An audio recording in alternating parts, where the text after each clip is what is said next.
기반한 그런 이야기들. 그래서 사실 자기 자신의 어떤 환경에 대해서 나는 그런 운명이야, 나는 안 될 운명이야, 나는 어차피 해도 안 되는 인생이야, 그리고 내 운명은 이렇게 태어난 것 같아, 내 생은 이번의 생은 망했어, 이런 이야기를 툭툭 함으로써 오히려 나 스스로를 그 운명의 테두리 안에 묶어서 하나님이 향한 그를 향한 놀라운 계획과 또 하나님의 그 놀라우신 섭리를 눈을 감아버리는 경우를 종종 주변에서 심심찮게 보게 됩니다. 남편이 13년 전에 교회에 나와서 지금까지 신앙생활을 하고 있다고 고백하는 자매 이야기가 올라왔어요. 그런데 이 남편이 구원에 대한 확신은 없는 것 같고, 그리고 이 사업을 하다 보니까 너무 힘들다 보니까 자기가 원하는 방향대로 흘러가지 않고 결국 망하게 되었던 겁니다. 그러니까 이 남편이 스스로 생각하기를 하나님이 도와주셔야 되는 거 아니야? 내가 이렇게 그래도 기도하고 교회 나가는데 하나님이 도와주시고 그리고 하나님이 붙잡아 주셔서 그래서 좀 잘 돼야 되는 거 아니야?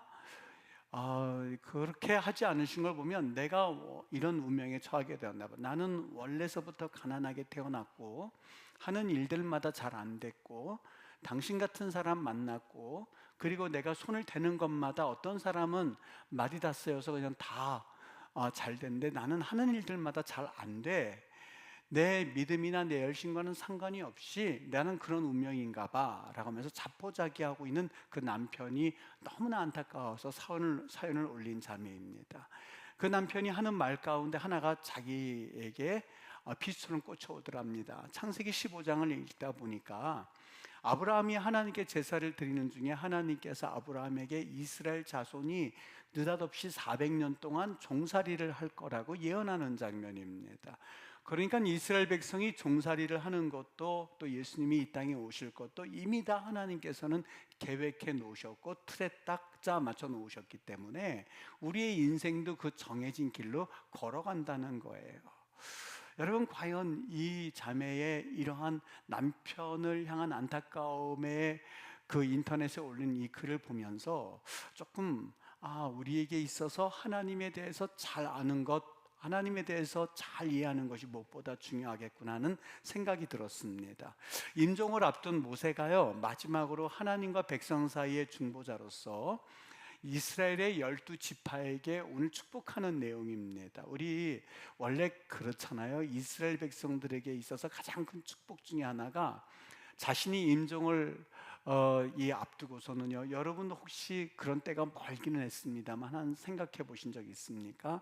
내가 임종을 앞두고 뭘 할 건가? 첫째야 와서 너는 어느 집을 가져라. 둘째야 너는 어느 집을 가져라. 셋째야 너는 어느 집을 가져라. 이렇게 하고 끝낼 것인가? 아니면 야 누구누구에게 이 말 전해다고 하고 끝낼 것인가? 그런데 이스라엘 사람들의 하나의 전통이 있다면 그것은 자녀들을 다 모아두고 축복을 하는 거예요.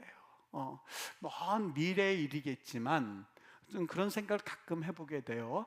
첫째를 불러서 너는 저 요단강의 물줄기가 그냥 1년 44철 흐르는 것처럼 내 인생의 복이 평생토록 있을지어다. 또 포도나무가 담장을 넘어가는 그 놀라운 역사처럼 너의 하는 일들이 그렇게 형통하게 될지어다. 또 누구 불러서 너에게 있어서는 하나님께서 너의 기력과 너의 삶 가운데에 이스라엘이라고 하는 하나님의 날개 그늘 아래라고 하는 그런 놀라운 이름을 바꿔주었던 것처럼 셋째야 너는 그렇게 될지어다. 이렇게 우리가 축복하고 우리가 유언으로 남겨야 할 그런 하나님 앞에서의 많은 그러한 말들과 그러한 하나님이 주시는 풍성함을 가지고 살다가 우리가 마지막 임종할 때 하면 얼마나 좋을까 하는 생각을 가져보았습니다. 모세가 그랬습니다. 오늘 우리가 읽은 말씀이 33장이잖아요. 근데 34장에 가면 모세가 이제는 요단강을 건너면 약속의 땅에 들어가야만 하는 바로 그 시점에서 하나님께서 그를 그 땅에 들여보내지 않으셨어요.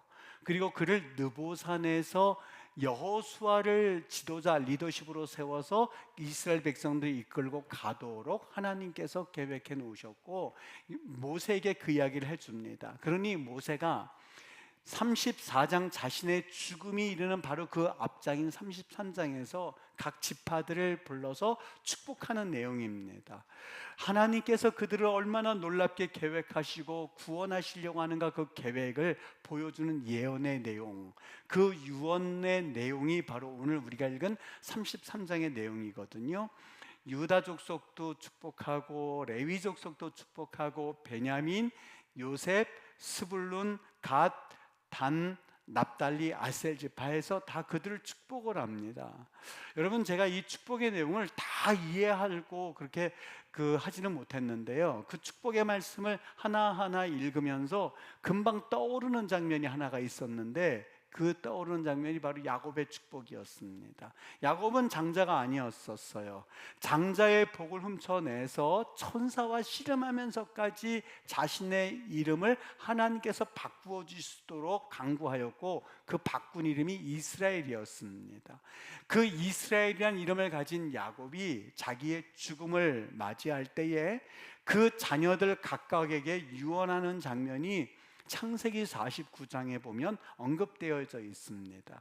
여러분, 제가 이 유언의 내용을 49장 내용을 읽으면서 조금 여러 가지 생각하는 가운데 이상한 장면이 하나가 있었습니다. 그거는 뭐냐면, 야곱은 축복을 49장에서 하는데 오늘 우리가 읽은 신명기 33장에서는 그 사람의 이름이 빠져 있다는 거예요. 그게 누구냐면 49장에는 루벤이라는 이름이 담겨져 있는데 우리가 읽은 신명기 33장에서는 루벤의 이름이 빠져 있습니다. 창세기 49장 야곱의 축복에서는 시므온이 담겨져 있는데 오늘 우리가 읽은 신명기 33장에서는 시므온이라는 이름이 없다는 사실이에요.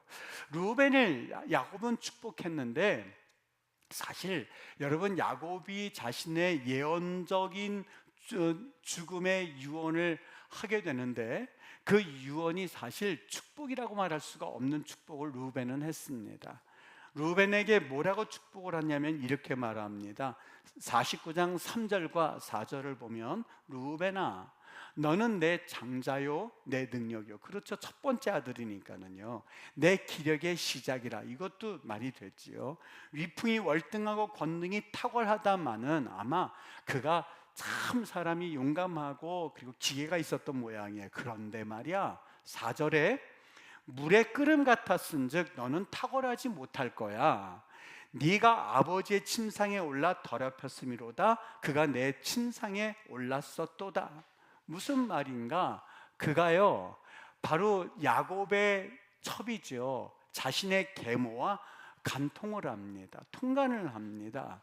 아마 이 야곱이 참 가만히 보면 소심하기도 하고 그리고 참 온유한 성격의 소유자였던 것 같아요. 형 에서와 비교할 때에 아마 그것을 마음속에 계속 염두두었는지, 이것이 마음에 남았는지 마지막 그가 자녀들을 불러놓고 축복할 때에 루벤을 축복하지를 않습니다. 뭐라고 그래요? 너는 탁월하지 못할 거다.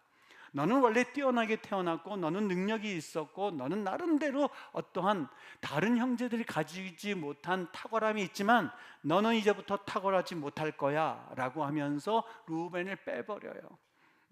루벤을 사실 축복의 그런 어떤 내용에서 빼버리는 것을 볼 수가 있습니다. 아마 모세가 12명의 그 지파들을 축복할 때에 루벤이라는 이름이 없거든요. 아마 그 이유 때문에 루벤을 뺀 것 아닐까 하는 그런 마음이 들어요.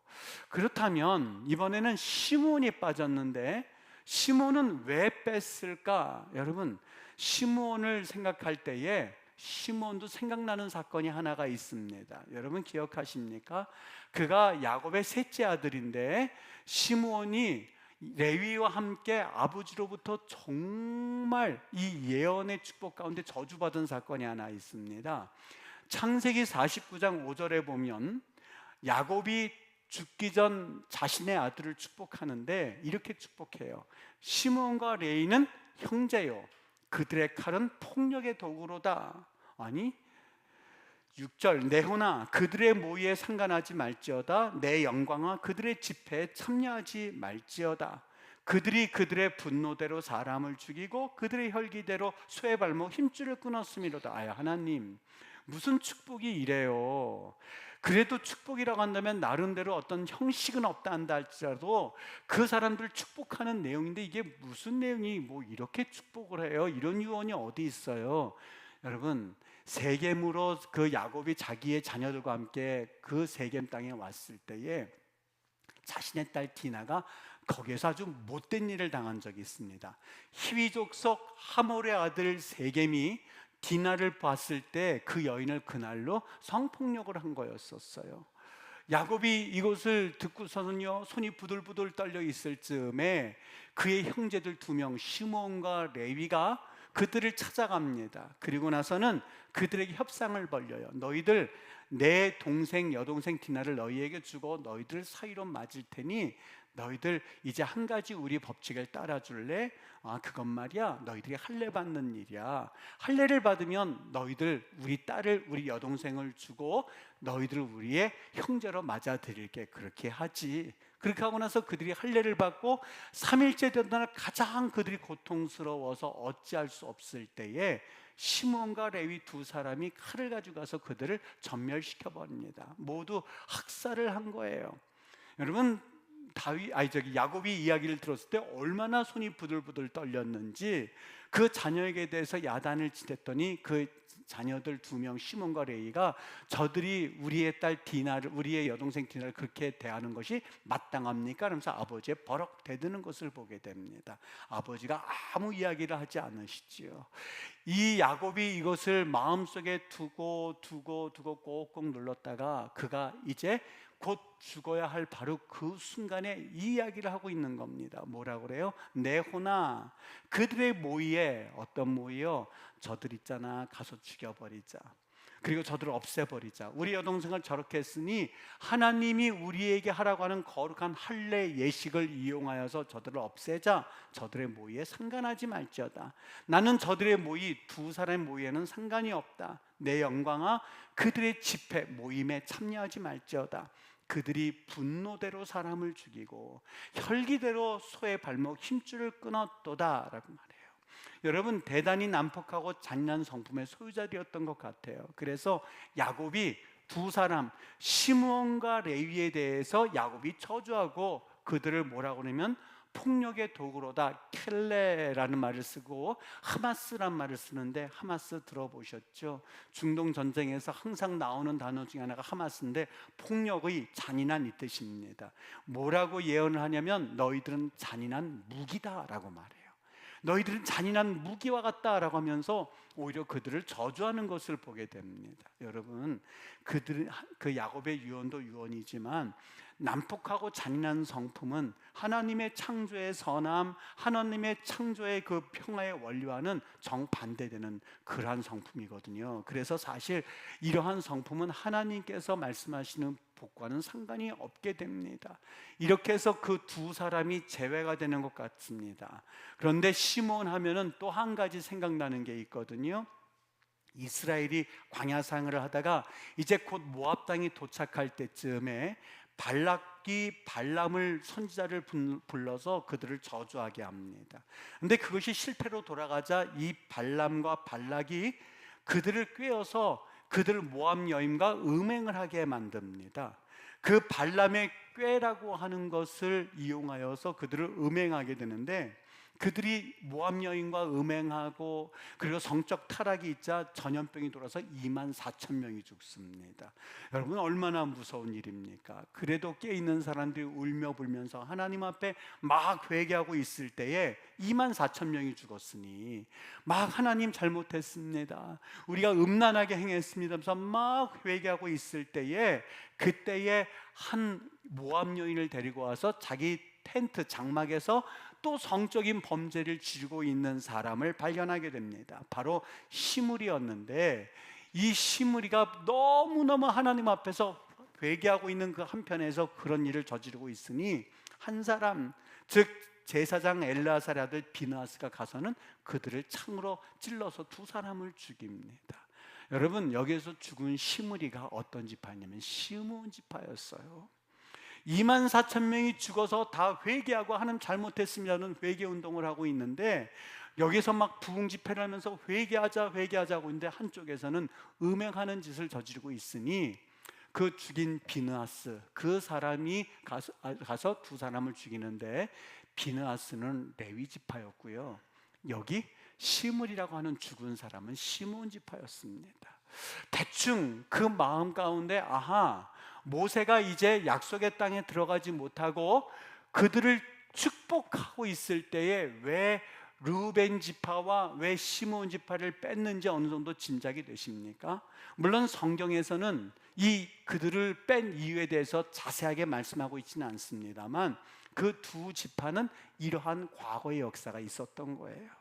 여기에서 한 가지 성경을 읽다가 더 한 가지 궁금한 점이 있었습니다. 그렇다면 르우벤 지파는 빠진 건 이해가 되고 시므온 지파도 그런 이유 때문에 빠졌다고 할 때에, 똑같이 여러분 분명히 창세기 49장에 가서 보면 야곱이 저주를 하는데 시므온 지파와 그 다음에 레위 두 사람을 다 저주를 하거든요. 시므온과 레이야라고 하면서 두 사람을 다 저주하는데, 오늘 우리가 읽은 신명기 33장의 축복은 누구에 대한 축복이죠? 여기 보니까 33장 8절에 보면 레위에 대하여는 일러스되 두림과 옴미 너희들은 제사장 역할을 하게 될 거야. 9절 너희들은 주의 언약을 지킴으로 인하여서 너희들은 복을 받게 될 거야. 10절 너희들은 주님 앞에 분향하고 온전한 번제를 드리게 될 거야. 11절 너희들의 재산을 풍족하게 할 거고 그의 손은 일을 받으실 거고, 너희를 대적하는 자와 너희를 미워하는 자는 허리를 꺾을 거야. 다시는 일어나지 못할 거야 라고 하면서 레위를 축복하는 장면을 보게 됩니다. 저는 이 장면에서 조금 이상했어요. 하나님은 공평하시다면서요, 하나님은 편애하시는 하나님이 아니라면서요, 하나님 그래서 그들을 빼셨다고 한다면 시므온도 빼시고 레위도 빼셔야죠. 왜 르우벤은 빼고 시므온은 그 축복에서 빼고, 그리고 왜 무엇 때문에 여기 레위는 그냥 축복하시는 거예요? 그것도 축복이 그냥 축복이 아니에요. 그의 재산을 풍족하게 하시고 그의 손에 하는 일을 받으소서, 그를 대적하며 일어나는 자는 미워하는 자는 허리를 꺾어버리시고 그리고 다시는 일어나지 못하게 하소서라고는 그런 축복을 하세요. 뿐만이 아니에요. 레위 지파는 하나님을 만나러 갈 때 통로 역할을 했던 사람들이에요. 여러분, 물을 받을 때에 그 통로가 있잖아요. 그 통로가 깨끗해야 물을 받아도 좀 뭔가 찝찝하지 않죠. 근데 물은 깨끗한데 그 통로, 물이 내려오는 그 통로가 더럽고, 그리고 그냥 병균이 득실득실하면 그 물 받는 그 마음이 어떻겠습니까? 하나님, 정말 레위를 축복하시려면 축복하고 마시지, 그를 하나님을 만나는 축복의 통로로 삼으시다니요, 이거는 너무 unfair예요. 이거는 어떻게 우리가 이걸 인정할 수가 있어요? 라고 말할 수 있는 대목이거든요. 그러나서 성경을 읽었는데 오늘 8절부터 11절이 그렇게 눈에서 아른아른거리는 거예요. 왜 그러셨을까? 하나님께서 왜 레위 지파를 이렇게 축복하셨던 걸까? 도대체 이유가 뭘까 하다가 생각나는 사건이 하나가 있었는데, 바로 금송아지 우상 숭배 척결 사건이었었어요. 여러분, 이게 무슨 사건이냐면, 이스라엘 백성들이요, 출애굽하여서 시내산에 도착하는데 석 달 만에 옵니다. 석 달 만에 그들이 너무나 많은 일을 겪었어요. 석 달 전에는 애굽의 포로로 있었고 애굽에 그들은 노예 생활이었었어요. 그런데 석 달이 지난 지금은 자유의 몸이 된 거예요. 시내산에 석 달 만에 도착을 했습니다. 그런데 하나님께서 그 백성들에게 귀한 선물을 주시는데, 과거에는 너희들이 애굽의 포로였었고 애굽의 백성이었는데 이제는 내 백성으로 내가 이제 인정해 주려고 그래. 그런데 너희들 인정해 줄 때 그냥 하는 것이 아니라 우리 결혼식을 해야 되잖아. 그런 것처럼 너희들 아론과 모세가, 훌과 모세가 너희들 70명의 장로들과 함께 어느 산 중턱에 올라와. 그리고 중턱에선 장로들 머무르고 모세 너 혼자 산꼭대기로 올라올래? 내가 너희들에게 율법을 줄 것이고 내가 너희들에게 율법을 낭독하게 해줄 거야. 그런 하나님께서 그들에게 지시를 해요. 얼마나 축복된 일이에요.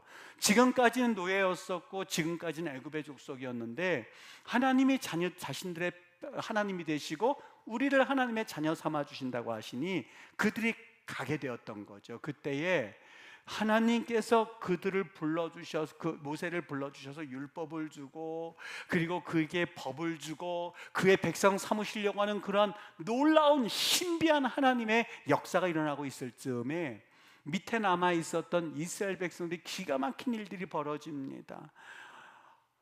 모세가 거기 40일 갔던 기간 동안을 참지 못하고 모세가 내려오지 않으니 그들이 스스로 하나님 앞에 범죄하기 시작하는데 그 내용이 32장 1절이에요. 뭐라고 요구를 하냐면 이렇게 합니다. 백성이 모세가 산에서 내려옴이 더딤을 보고 며칠 기간 동안 올라갔다고 해요? 40일이에요.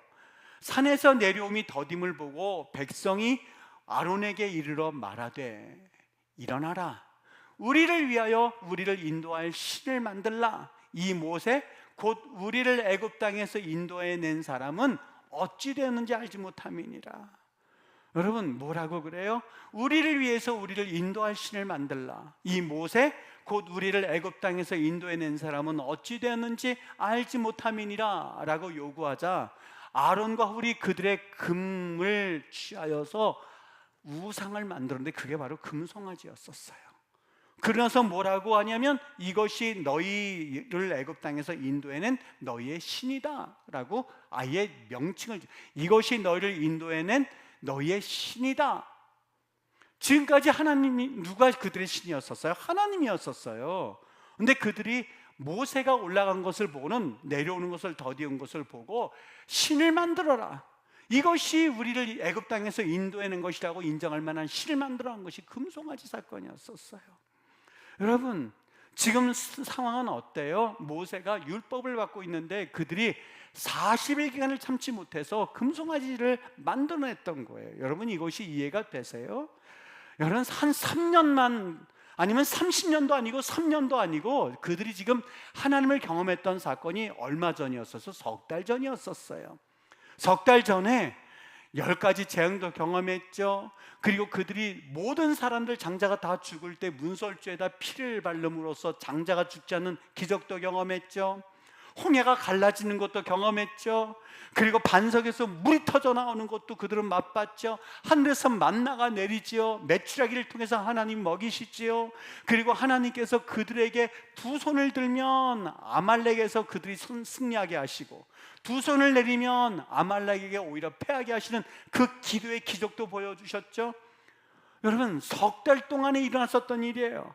석 달 동안 그들이 경험했던 하나님의 사건이에요. 일반적으로 그 구약의 기적들을 다 열거해서 보면은요, 이걸 평균을 내봤어요.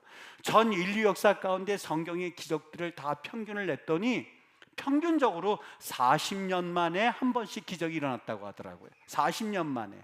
그것도 평균 냈을 때, 이것이 예를 들어서 평균이니까 앞으로 간다든지 뒤로 가면 일평생 살면서 여러분과 나는 기적을 한 번도 경험해보지 않을 수도 있어요. 그런데 그들은 석 달 만에 구약에 있는 대부분의 기적들, 만나 내리죠, 반석, 여러분 이게 말이 그렇죠. 말이 그렇죠. 손으로 되는 것마다 그것이 마디다스가 되어서 그 사업이 다 잘 된다고 생각해 보십시오. 그냥 지나가다가 목이 마르니까 툭 쳤더니 물이 터지는 거예요. 아유 오늘 쓸 용돈이 없네 하고 잭팟을 했더니 막 잭팟이 떨어지는 거예요.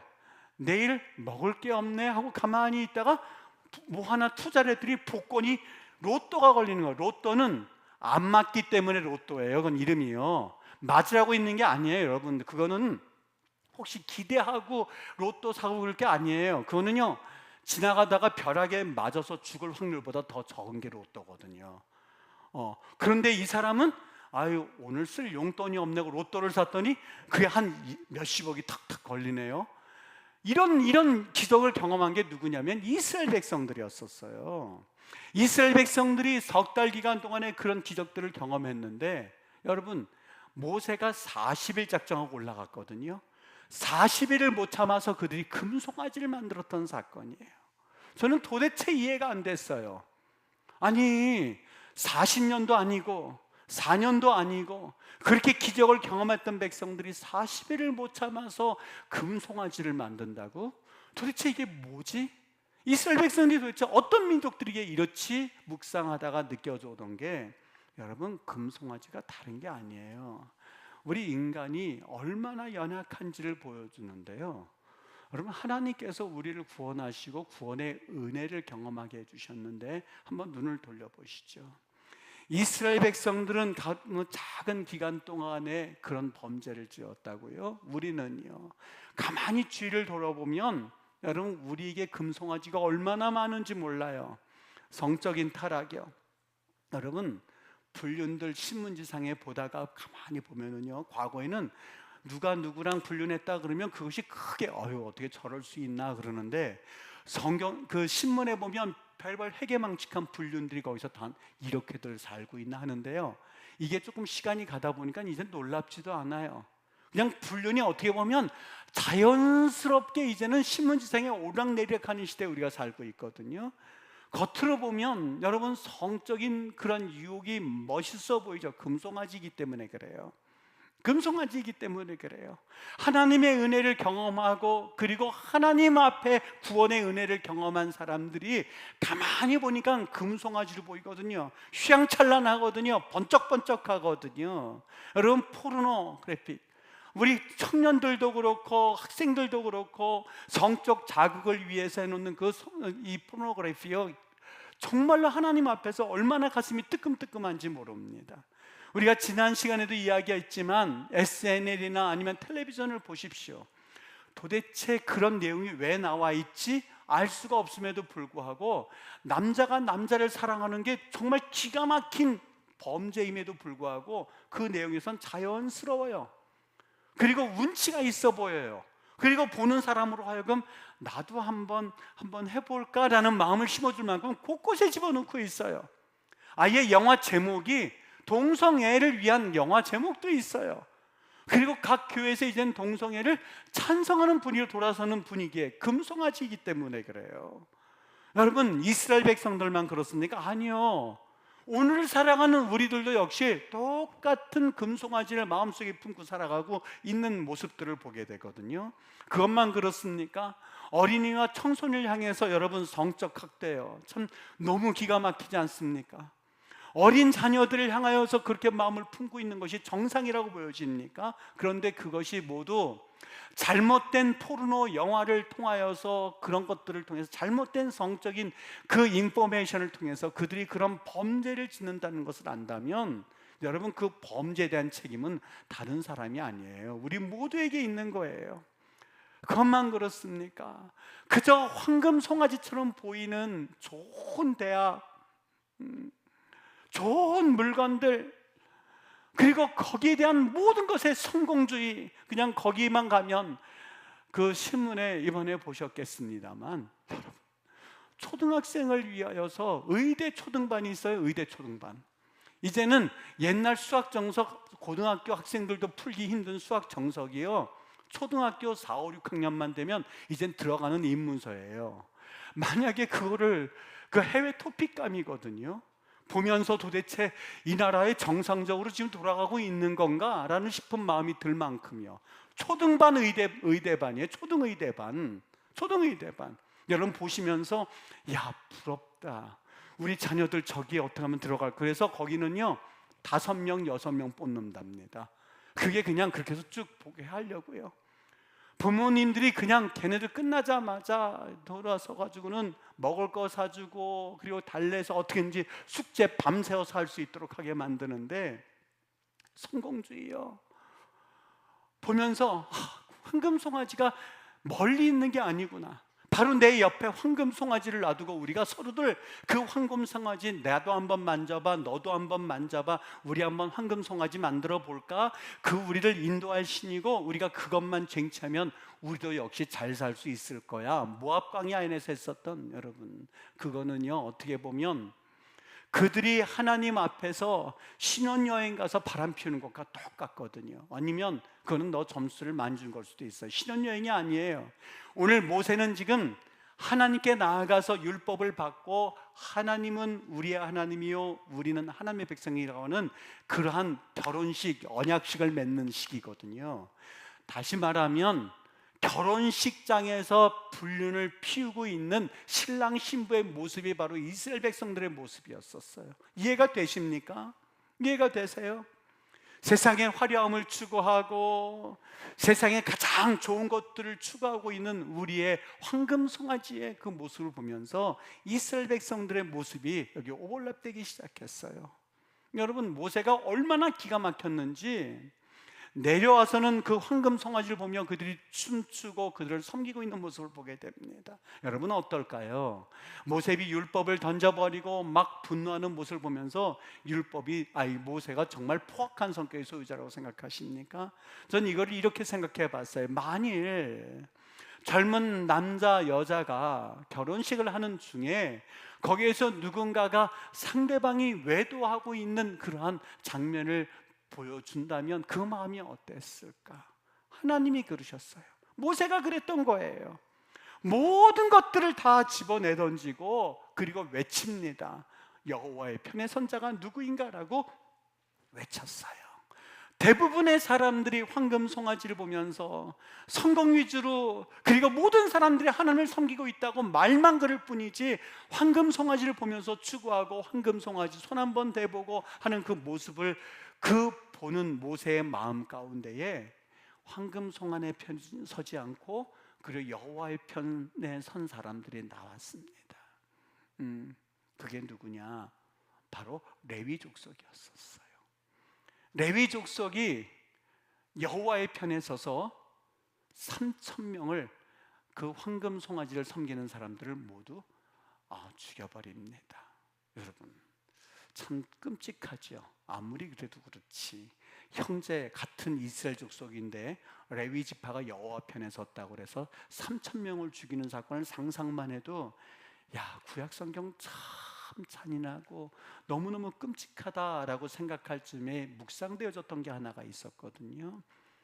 마지막 날 심판날, 예수님을 구주로 영접하지 않고 마지막 심판날은 오늘 레위 족속이 3,000명을 살해하는 그 엄청난 현장보다도 더 끔찍하다는 것을 아십니까? 하는 것이 저에게 질문으로 확 떠오르기 시작했어요.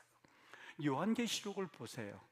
거기에서 믿지 않는 이들, 예수님을 구주로 영접하지 않는 자들에 대한 마지막 심판은요, 읽다가 어느 날은 요한계시록 읽다가 그냥 덮어버렸어요. 너무너무 부들부들 떨려서 아이고, 나 예수 믿는 거 맞는가? 확인하고 싶을 만큼이요. 그날의 그 심판 자리에는요 3,000명이 문제가 아니에요. 거기에는 죽었던 사람들이 나서 그 심판대에 설 텐데 거기에는 영원히 꺼지 않는 불에 정말 모든 이들이 절규하는 기가 막힌 심판의 자리에 우리가 선다고 하는 그 사실과 비교해 봤을 때 이거는 하나의 샘플도 되지 않는 아주 미약한 거에 불과하더라고요.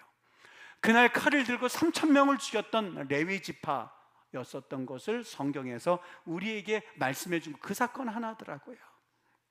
모세가요 얼마나 이 사건이 기가 막혔는지 출애굽기 32장에 가서 보면 이거에 대해서 회개를 합니다. 중보를 합니다. 모세가 여호와께로 다시 나아가 여짜오되 슬프도소이다. 이 백성이 자기들을 위하여 금신을 만들어 싸우니 큰 죄를 범하였나이다. 금신이 금송아지요. 큰 죄를 범하였나이다. 32절. 그러나 이제 그들의 죄를 사해 주시옵소서. 그렇지 아니하시면 원하건대 주께서 기록하신 책에서 내 이름을 지워버려 주세요 라고 하면서 모세가 회개하는 장면이 있습니다. 금송아지 사건을 통하여서 있었던 아주 엄청난 그러한 사건이 바로 레위와 결부된 사건이었었어요. 이때 이후로요 레위의 운명이 바뀌어졌습니다.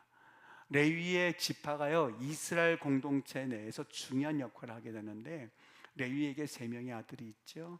게르손과 고핫과 무랄입니다.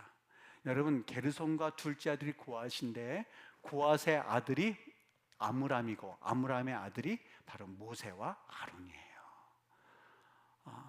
모세는 이 출애굽하는 이스라엘 백성들 이끌어내어서 이스라엘 리더십의 대표적인 인물이 바로 모세가 되었고, 그는 그리스도의 또 하나의 예표가 되는 인물인데, 이뿐만이 아니라 제사장 지파로서 성막과 성전에서 제사장의 직무를 수행하기 위해서 하나님께서 거룩하게 구별하신 지파가 바로 레위 지파였었던 것이죠. 하나님 앞에 저는 이 사건을 가만히 보면서 오늘 본문 가운데에 왜 시므온 지파는 모세가 축복하지 아니하였고 왜 레위 지파는 모세가 축복하였는가에 대한 생각을 한번 가만히 보면서 처음에 드렸던 질문을 한번 하나님 앞에 드려봤어요. 여러분, 우리 하나님은 어떠한 하나님이신가? 여러분, 야곱은 저주받은 인생이거든요. 그냥 속여 빼앗아서 살 수밖에 없는 인생이거든요. 형의 뒷다리를 잡아서 야곱이란 이름을 가졌어요. 평생 남의 거 빼앗고 남의 탈취해서 가져야 되고 남이 하는 거 이렇게 옆에 보다가 그거 쓱 해가지고 가져오고 도둑질하고 그렇게 살아갈 인생이 야곱이에요. 그런데 하나님께서 그의 삶을 축복하시려 작정하셨어요. 언제요? 간절한 마음으로 야복 강가에서 그 천군 천사라고 일컬어지는 하나님 앞에 기도하기 시작했어요. 하나님, 내 인생 하나님 회개합니다. 붙잡아 주세요. 죄에서 멀어지겠습니다. 내가 이 모든 것들을 다 놓치려니 들어 하나님 붙잡겠습니다 했을 때에 하나님께서 그 이름을 바꾸어 주셨어요. 이스라엘 열국의 아비라고 하는 이름으로 바꾸어 주셔서 그런 인생을 살게 되었고, 야곱은 그때부터 12지파를 축복하는 인생이 되었어요. 다른 사람을 축복하면서 뺏는 것이 아니라 나누어준 인생을 산 사람이 바로 야곱이었었어요. 아브라함이요, 사실 아브람 아무것도 아니 그냥 사람의 아비라는 뜻의 사람이 아브람이었었어요. 근데 그는 그렇게 살지 못했어요. 하나님께서 그를 축복하기로 결정하셨고, 오 하나님, 주님 앞에 순종하겠습니다 했을 때 하나님이 그 이름을 바꾸셨어요. 아브라함으로요. 라하브라고 하는 열국의 아비다라고 하면서 그는 열국의 아버지로 운명이 바뀌어졌어요. 사례도 마찬가지였었어요. 여러분, 때로는 기회를 놓쳤다고 해서 나는 그렇게 실패하며 살아갈 인생이야, 그리고 나는 그런 인생으로 살 수밖에 없어 하면서 좌절과 그리고 패배 의식을 가지고 우리 인생을 살아가시겠습니까? 아니요. 우리 하나님은 어떤 하나님이시냐? 아담과 하와가 죄를 범하고 그 인생은 저주받은 인생이었었어요. 여러분과 나는 애시당초 저주받은 인생이었었어요. 그 운명론에 의하면 사실 우리는 끝나고 지옥 갈 인생이었었어요. 하나님께서 그렇게 내버려두지 않으셨어요. 가죽옷을 입혀주심으로써 상징성을 주셨는데, 주님 앞에 나와 구원 얻는 그 백성들을 하나님께서 처음부터 선한 일을 시작하셨으니 이제는 우리에게 놀라운 일을 하실 것을 하나님이 우리에게 구원을 통해서 보여주신 거예요. 내가 너 구원할게, 내가 너 구원했어. 그러니 여러분, 우리는 하나님 앞에 다시 한번 기도하며 그분 앞에 회개하고 나갈 때에 저주받은 레위의 삶이었지만, 저주받은 시몬의 삶이었지만, 똑같은 두 길을 걸어갔었지만 한 지파는 모세의 축복에서 빠지게 되었고 한 지파는 모세 지파에 들어갔던 것처럼 우리 하나님께서는 우리에게 그런 인생의 길을 걸을 수 있도록 하나님께서 두 길을 열어놓으셨거든요. 예수님께서 이 땅에 오신 이유가 뭔지 아십니까? 바로 이 땅에서 우리 같은 사람들을 위하여서 선한 일을 하시고 작정하셨던 거예요. 그래서 다시 한번 우리 하나님을 믿고 고백한 이들에게 우리 하나님이 자녀 삼아 주시고, 우리 죽었던 나사로를 살려주셨던 하나님의 역사처럼, 주님의 역사처럼 우리를 살려주시기로 작정하신 분이 우리 주님이신 거예요. 그러니 여러분은 어떻게 살아가시겠습니까? 하나님께서 우리를 쓰실 때에 누구는 쓰고 누구는 쓰지 않겠다 정해진 게 아니에요. 그렇지 않습니다. 여러분, 송명희 시인을 아십니까? 뇌성마비 걸린 시인이었었어요. 깊은 골방에서 빛을 보지 못하고 인생을 살 수밖에 없는, 누가 송명희 시인을 보면서 용서하시고 들으세요, 사람 꾸시할 수 있다고 생각했겠어요? 어떻게 저 여인 그냥 일찍 세상을 뜨는 게 낫지 않을까 생각했는데, 여러분, 하나님 앞에서 그 삶이 드려졌더니 정말 그 누구도 알 수 없는 아주 놀라운 시를 우리에게 보여줌으로써 많은 사람들에게 오히려 용기를 주고 정상인들에게 부끄러움을 줄 수 있는 그런 시인으로 하나님이 쓰시는 것을 볼 수 있지 않습니까? 이화여대 다니다가 예쁘게 생긴 자매 하나가 화상을 만났습니다. 얼굴이 흉측하게 일그러졌어요. 웬만한 사람 같으면 나 삶은 뭐해? 라고 하는 인생으로 살 수밖에 없었을 거예요. 나는 이런 운명인가 봐 라고 하면서 쉽게 생을 포기할 수도 있었을 거예요. 그러나 그 자매가 하나님이 자기를 구원하신 사건을 믿었어요. 그리고 이 하나님은 선하신 하나님이라는 것을 그는 신뢰했어요. 그리고 하나님 앞에 무릎 꿇고 왜 자신이 이러한 일을 당할 수밖에 없었는가 해서 이제는 하나님이 이 일을 통해서 하실 일들을 그는 바라보기 시작했어요. 그리고 그 자매가 입술로 고백해요. 얼마나 하나님의 역사가 아름다운지, 세상 사람들 앞에서 자신감 있게 세워지게 하시고 주님 앞에 내 과거의 자신보다도 더 놀랍게 쓰신 하나님을 찬양하면서 누군가 나에게 지선아 너 과거로 들어가고 과거의 얼굴로 회복하고 싶니? 라고 묻는다면 자기는 너무나 당당하게 아니요, 저는 지금의 지선이가 더 좋아요 라고 고백하는 그런 하나님의 사람으로 그가 세워져 있는 것을 볼 수 있지 않습니까? 여러분, SNS 통해서 아시겠지만 알렉산더 플레밍은요 어느 날 연구하다가 페트리치 뚜껑을 까먹고 안 갖고 휴가를 갔다 왔다 합니다. 그 뚜껑을 안 닫는 바람에, 실수로 안 닫는 바람에 인류 최초의 항생제인 페니실린을 만들었다는 것 다 알려진 사실이지 않습니까? 3M 소속 회원이요 이 세상에서 가장 강한 접착제를 만들겠다고 연구했다가 실수로 만든 게 해서 했더니 거의 잘 붙지가 않는 거예요. 근데 그것으로 인해서 포스트잇이 생겨났다는 것은 다 알려진 사실이지 않습니까? 여러분, 내 인생이 이제는 이 세계에서 실패했다고 생각합니까? 아니요. 우리 하나님은 얼마나 선하신 하나님인지 몰라요. 좋으신 하나님인지 몰라요. 여러분과 나를 구원해 주셨잖아요. 선한 일을 시작하셨잖아요. 선한 일을 시작하신 그 하나님이 그래 이제부터 너 마음대로 살다가 이제는 절망 가운데 죽어 이르실 하나님이 아니에요. 선한 일을 시작하셨으니 우리를 마지막 그 하나님의 나라에 부르는 그 순간까지 우리를 너무 선하게 인도하실 것을 우리는 믿습니다. 믿습니다. 여러분 믿으시고 하나님 앞에 이 복음을 전하세요. 자녀들이 실족하고 있습니까? 아니야. 우리를 구원해 주신 하나님이기에 아버지를 구원했고 어머니를 구원했으니 너 하나님이 책임지실 거야. 여러분 주님 앞에 소망을 선포하셔야만 합니다. 세상에서는 황금 송아지를 보여주면서 이거 한번 만져보면 너희들은 이것이 큰 축복이 될 거야 라고 말하고 있을 때에 우리는 진리를 말해야 돼요. 그 송아지가 아니거든. 하나님께서 너를 붙잡아 주실 거거든. 축복하실 거거든. 황금 송아지가 아니라 하나님께 붙들리면 더 놀라운 일을 볼 것이거든.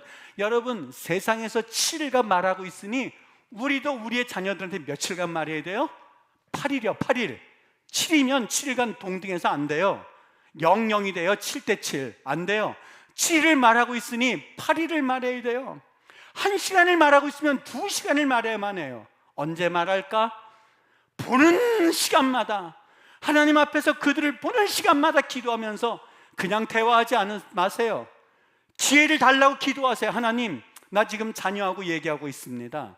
아무 때고 예수가 소망이다 얘기하면 얘 또 발끈하고 화낼 겁니다. 하나님은 언제 기회가 좋을까요? 하나님 나에게 은혜를 주세요. 은혜를 주세요. 조금만 틈만 보이면 예수가 생명이다 딱 잡아가지고요. 딱 잡아가지고 예수가 생명이거든. 그러면 그 순간이 있어요. 아무 때가 아니라 그 생명이 있을 때 머리에 쾅 박히거든요. 얘기하고 있다가 여러분 기회를 보세요. 하나님께서 도우실 거다. 기회를 보세요. 중언번 하듯이 하는 것이 아니라 기회를 보세요. 하나님 역사하실 줄 믿습니다. 시므온과 레위가 출발점은 비슷했습니다만 그 후손의 지파들은 전혀 다른 경로로 접어들게 되었어요. 한 지파는 저주의 인생이 되었지만 레위 지파는 저주의 인생에서 축복의 인생으로 바뀌어진 놀라운 은혜를 경험하였습니다. 창세기 49장의 야곱의 예언이나 신명기 33장의 모세의 축복의 그 구조는 다르지가 않아요. 그런데 레위인들은 출애굽의 은혜를 경험하기 전에는 분노, 혈기, 각 지파에서 흩어져 사는 저주를 받았어요. 그러나 출애굽의 은혜를 경험한 이후에는 하나님의 사랑을 경험한 자로서 각 지파 중에 흩어져서 하나님의 축복을 나누어 주는 자, 그리고 하나님을 만나는 축복의 통로로 살았습니다. 여러분, 우리가 나눠줄 게 없다고요? 왜 나눠줄 게 없어요? 자녀들에게 나눠줄 게 너무 쌓이고 쌓였죠. 담장을 넘어가는 포도나무, 그 얘기를 세상에서 한번 드러나 보셨어요? 성폭력, 불륜, 이런 것들만 가득 차는 세계에서 담장을 넘어가는 포도나무 들어보셨습니까? 어디서요? 교회에서요? 성경에서요? 세상에서 그런 이야기에 귀가 가득 때가 깨 있는 자녀에게 담장을 넘어가는 포도나무의 축복이 있을지어다. 한번 얘기해 보세요. 믿음으로. 우리 엄마 아빠가 지금 뭔 얘기, 담장이 뭐 어쩌고 어째? 따라해봐. 담장을 넘어가는, 따라해 보세요 여러분들. 담장을 넘어가는 포도나무다. 이것만 외쳐도 여러분 아무리 몰라도 무슨 뜻인지 대충은 알아들어요. 그런 축복이 너에게 있을지어다. 우리 가정 이렇게 찌그러지게끔 참 원래 그렇게 되었나 봐. 뭔 소리. 하나님께서 세우실 거다. 어느 지파처럼? 레위 지파처럼. 사랑하는 우리 임마누엘 성도님들, 저주스러운 운명이라고 믿으셨습니까? 마귀의 속임수예요. 믿지 마세요. 우리는 하나님의 축복하신 거룩한 제사장이요, 왕같은 제사장이다. 왕같은 제사장이다. 왜 아멘 안 하세요? 왕같은 제사장이다. 우리 임마누엘 교회 성도들은 왕같은 제사장이다. 축복받은 인생이다. 이것 가지고 선포하시면요, 전도를 하는데요, 지지난주였어요. 우리 전도대하고 같이 목요일날 이걸 나눠주는데 2개를 경험했는데, 이거를 막 나눠주는데 여기 이 마트 있잖아요. 마트 갔더니 전도 그 사장님이 요 바로 밑에 그 우리 집 바로 옆에 있는 마트는 목사님이세요? 그래서 예. 아이고 아니 나 전도하라. 아니 기다려보세요. 커피부터 꺼내오는 거예요. 커피부터. 우리 이런 발걸음을 해주셨다니. 저번에는 우리 부목사도 그 커피 주고 저도 먹고, 이번에 왔더니 또 커피. 이제는 아예 뭘 대접하실지 모를 만큼. 그래서 이렇게 올라오는데 이 물티슈를 나눠주는데 한 명 아이가 이렇게 올라, 남자아이가 터벅터벅 이러고 와요. 남자아이인데 줬죠. 그랬더니 이걸 줬더니 이렇게 해요. 그래서 어느 학교니? 그랬더니 강신중학교예요. 몇 학년? 2학년이요. 아유 우리 아이들도 거기 졸업했는데, 우리 아이들 졸업했는데 관심 없음이에요. 관심 없음. 관심 없음이에요. 그냥 지나가요. 지나가네. 잘가 그래서 이제 잘가 그래서 이렇게 가는데 누군가 저 멀리서요, 아저씨 그래요. 아저씨 그랬건 난 누구죠? 딱 봤더니요, 아까 그 강신중학교 그 2학년 친구. 감사합니다. 감사합니다. 멀리서요. 감사합니다. 제가 그거 이렇게 하는데 눈물이 콱 쏟아지려고 그러더라고요. 그냥 그때는 관심 없음이었었거든요. 조금 전까지는 관심 없음. 우리 아이가 강신중학교 나왔거든. 관심 없음. 왜 말걸음? 한 번만 더 말걸음 가만히 안 있음. 이거였었어요. 표정이 그거였었어요. 근데 쭉 한참 가다 얼굴도 안 보죠. 아저씨 부끄럽지 않나 봐요. 응 하고 봤더니 감사합니다. 저기 보면서 그렇구나. 사랑하는 여러분, 우리 줄게 많은 사람들입니다. 줄게 너무너무 많은 사람들이에요. 하나님 앞에 여러분 이 축복된 연휴 기간 동안에 주세요. 주세요. 담잠을 넘어가는 포도나무서부터 시작해서 바셀의 암소들아 그러면 바사의 암소? 뭔 암소인가 그런지 몰라요. 근데 말하는 내용까지 뉘앙스 들으면 알아요. 축복이구나. 바산의 암소들아 축복하고, 할머니의 이슬 같은 자녀들아. 언어가 얼마나 좋아요. 하나님 앞에 사랑하는 여러분, 축복의 인생으로 세워주셔서 우리 하나님 앞에 놀라운 왕 같은 제사장으로 살아가는 한 주가 되시기를 주의 이름으로 축원합니다. 기도하겠습니다.